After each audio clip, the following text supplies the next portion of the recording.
All right, the daily word for November 5th, framed in. Now the Lord provided a huge fish to swallow Jonah, and Jonah was in the belly of that fish for 3 days and 3 nights. Jonah chapter 1, verse 17. Jonah experienced a frame.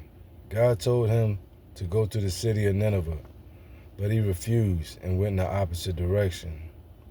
God will always allow you to go your own way because he is so merciful. But at some point, you're going to bump into your frame.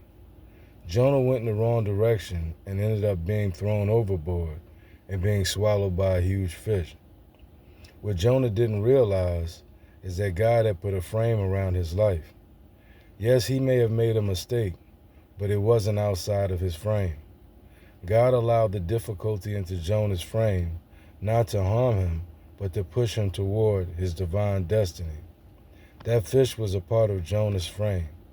3 days later, that fish spit Jonah out onto dry land. Jonah said to himself then, you know what? I think I'll go to Nineveh after all. So the daily word for December 5th is framed in. And what I got out of that is we got free will so we can make our own decisions.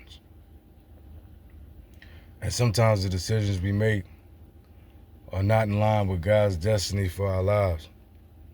God being merciful, though, he put a frame around us or a shield around us to block us from getting too far off the path or going too far in the wrong way and ruining our lives.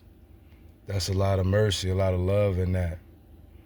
But really, when you hear that whisper telling you to do something, you should probably do it. I mean, you will probably end up doing it in the long run anyway. Only thing you wasting is time. And with that being said, enjoy your day, people. I'll holler at you later. One.